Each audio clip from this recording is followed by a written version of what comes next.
वालेकुम। मेरा नाम शाओला खान है और आप देख रहे हैं मेरा YouTube channel less Khan academy. तो आज इंशाल्लाह हम एक नया कोर्स स्टार्ट करने लगे हैं। कोर्स का नाम है जी मैटलैब इंट्रोडक्शन टू मैटलैब है, MTH 643।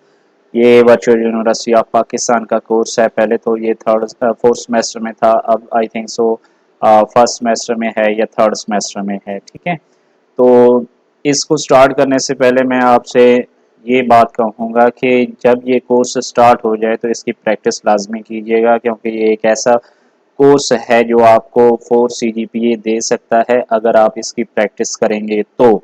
अगर आप इसकी प्रैक्टिस नहीं करेंगे तो ये आपको फेल भी कर देता है, क्योंकि ये प्रोग्रामिंग है। ठीक है, तो इसके लिए आपको टाइम देना पड़ेगा, प्रैक्टिस करनी पड़ेगी इसकी। ठीक है, तो आज इसका हम लेक्चर नंबर 1 डिस्कस करेंगे।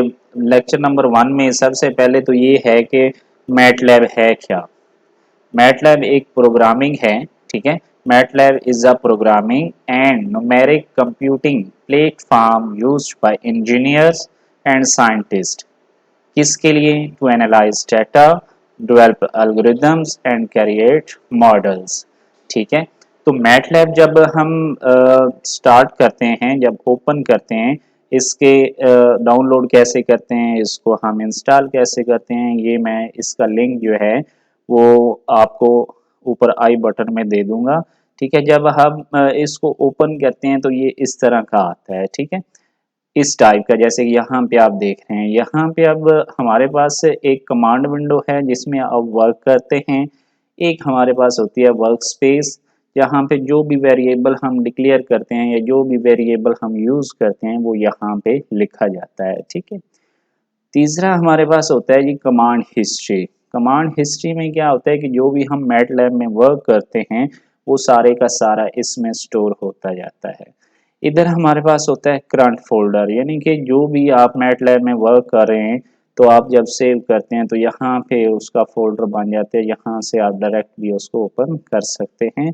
यानी कि जो भी वर्क करेंगे वो इस साइड पे सेव होता जाएगा। ठीक है, उसके अलावा यहाँ पे लेआउट है। लेआउट से यहाँ आप अपनी मर्जी से, मतलब कमांड हिस्ट्री हमने शो किया हुआ है, करंट फोल्डर है, वर्क स्पेस है, पैनल टाइटल ऊपर ये जो सारे हैं। ठीक है, शॉर्टकट टैब है, टूल्स शिप है। जब आप इसको इंस्टॉल कर लेंगे तो ये ऐसे ही आपके सामने शो हो जाएगा। इसको मज़ीद मतलब छेड़ने की ज़रूरत नहीं है। अगर ये सारी चीज़ें आपको नहीं मिलती तो फिर आप इस लेआउट में आके इसकी सेटिंग यहाँ से कर सकते हैं। ठीक है, ये तो था मतलब इसका इंटरफेस कैसा होता है।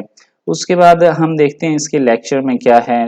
ये मैंने आपको बता दिया है कि क्या होता है। उसके अलावा जो मेन चीज़ें हैं वो मैं आपको बताऊंगा इसमें। ये इंडस्ट्री एप्लीकेशंस हैं इसकी। ठीक है, तो ये आप हैंड आउट से भी रीड कर सकते हैं, ये इसका इतना मतलब इसमें इशू नहीं है। कोर्स कंटेंट में मैटलैब में हमने क्या पढ़ना है?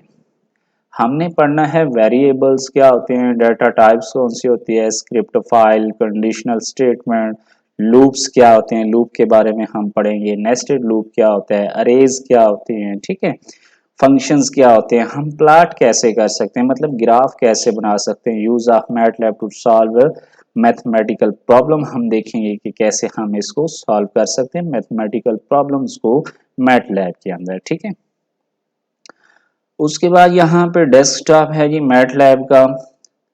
तो यहाँ पे ये चीज़ें मैं आपको ऑलरेडी बता चुका हूँ, वही मतलब command window, work space, command history, जो कि मैंने यहाँ पे आपको बताया कि जब आप ओपन करेंगे तो इस तरह का इंटरफेस आएगा। ठीक है, तो ये मैं आपको बता चुका हूँ।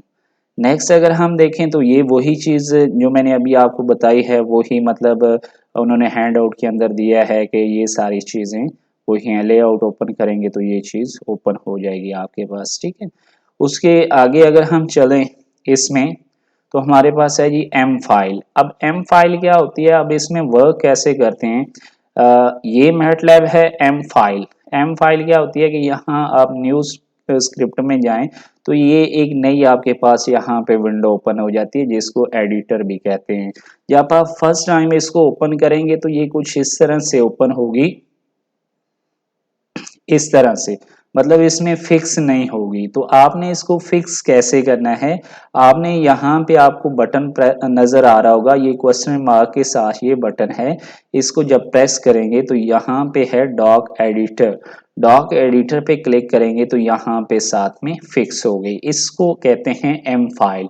अब इसमें और कमांड विंडो में फर्क क्या है कि हम कमांड विंडो में जब वर्क करते हैं तो साथ साथ मतलब सारा एग्जीक्यूट होता जाता है, लेकिन इसमें जब हम वर्क करते हैं तो सारे का सारा कोड हम लिख लेते हैं और उसके बाद रन करते हैं तो सारा कोड जो है वो एक दफा ही रन होता है, एग्जीक्यूट होता है। ठीक है, उसके बाद हमारे पास नेक्स्ट अगर हम देखें यूजिंग मैटलैब एज कैलकुलेटर भी हम इसको यूज कर सकते हैं।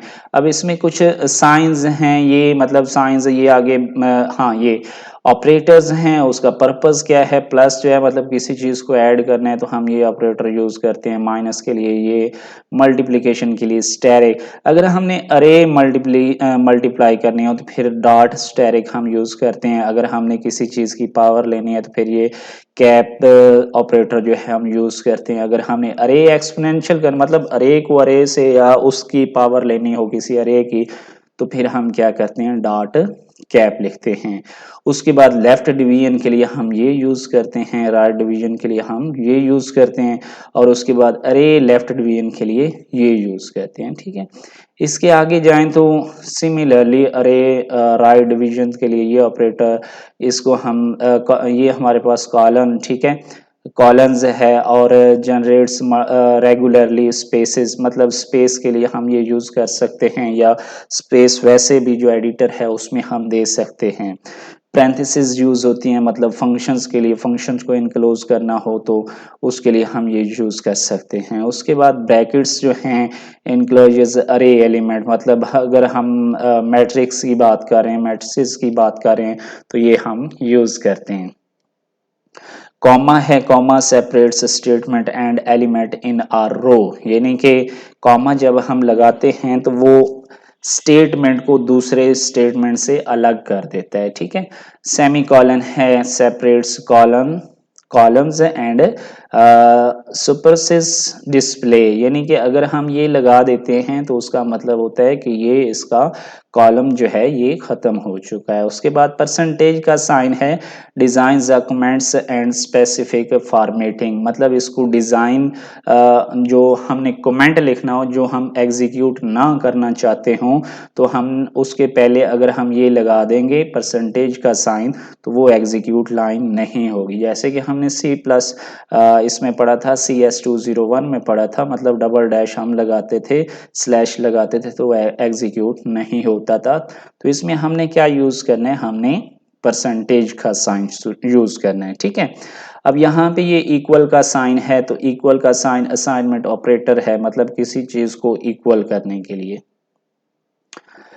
नेक्स्ट हमारे पास है ये कुछ एग्जांपल्स हैं, ये हम देखते हैं मैटलैब के अंदर, मतलब 10 डिवाइडेड बाई 5 मल्टीप्लाई 2 है तो इसको कैसे मैटलैब में हम लिखेंगे। यहाँ पे चूंकि अभी एम फाइल का यूज़ नहीं है तो मैं नहीं लिखूंगा, तो यहाँ पे हम लिखेंगे 5 डिवाइडेड बाई क्या था, या इसको हम लिख सकते हैं जी 10 डिवाइडेड बाई 5 लिखेंगे, मल्टीप्लाई करेंगे जी, मल्टीप्लाई के लिए स्टेरिक का साइन और 2, तो इसको जब एंटर प्रेस करेंगे तो आपके पास आंसर कितना आ गया, 4 आ गया, यानी कि पहले डिवीजन और उसके बाद उससे मल्टीप्लाई कर दिया। ठीक है, इसी तरह बाकी एग्जांपल्स जो यहाँ पे हैं वो आप खुद से राइट करके, मतलब ये 5 मल्टीप्लाई 2 टू रेज पावर 3 है, प्लस 4 इंटू 2 है, तो इस तरह आप इसको राइट कर सकते हैं। एक्सरसाइज है हमारे पास कि calculate the area and circumference of the circle with the radius of 4 centimetre, तो इसका हम एरिया और सरकमफ्रेंस फाइंड करते हैं। तो इसको अगर हमने क्लियर करना हो तो CLC की कमांड डाल के हम एंटर प्रेस करेंगे तो ये सारा क्लियर हो जाएगा। अब देखें एक हमारे पास वेरिएबल था आंसर, जिसने हमें 4 आंसर दिया था तो वो इसमें स्टोर हो गया, और ये हमारे पास इसकी हिस्ट्री जो है ये शो हो रही है। ठीक है, तो यहाँ पे हम देखते हैं कि हमारे पास जो R is equal to radius कितना उसने दिया है 4 सेंटीमीटर है। ठीक है, यहाँ पे देखें इसने 7 एग्जीक्यूट कर दिया है। अब चूंकि हमारे पास सरकमफ्रेंस में 2 पाई आर होता है तो पाई की वैल्यू हमें चाहिए, तो पाई की वैल्यू पहले हम इसमें स्टोर कर लेते हैं। कितनी 3.14। ठीक है, ये भी देखें एग्जीक्यूट हो गई। अब हम सी में स्टोर करेंगे जी इसका सरकमफ्रेंस का आंसर। वो क्या होता है 2 मल्टीप्लाई पाई मल्टीप्लाई आर, ये सरकमफ्रेंस है। देखें यहाँ पे आप 2 पाई आर इकट्ठा नहीं लिख सकते। जब भी हमने दो चीजों को मल्टीप्लाई करना है साइन लाजमी डालना है दरमियान में। ठीक है, तो देखते हैं इसका आंसर क्या है 25.12। तो इसका आंसर यहाँ पे देख लेते हैं 25.13 सेंटीमीटर, मतलब राउंड ऑफ करके ये हमारे पास आंसर। अगर हम इसका एरिया निकालते हैं, एरिया क्या होता है हमारे पास, एरिया होता है जी पाई आर स्क्वायर, मतलब पाई मल्टीप्लाई आर, और आर स्क्वायर हम कैसे डालेंगे, हेड का साइन हम डालेंगे साथ में 2। ठीक है, तो इसको हम एंटर प्रेस करेंगे तो हमारे पास यहाँ पे देख सकते हैं आप आंसर क्या आया है 50.24। तो यहाँ पे उन्होंने जो दिया था 50.27 था, मतलब उसको राउंड ऑफ करके उसका आंसर। तो ये था आपका फर्स्ट लेक्चर। आई होप आपको इसकी समझ आई होगी, अगर नहीं आई तो आप कमेंट सेक्शन में मुझसे डिस्कस कर सकते हैं। Thanks so much for watching. अल्लाह हाफिज़।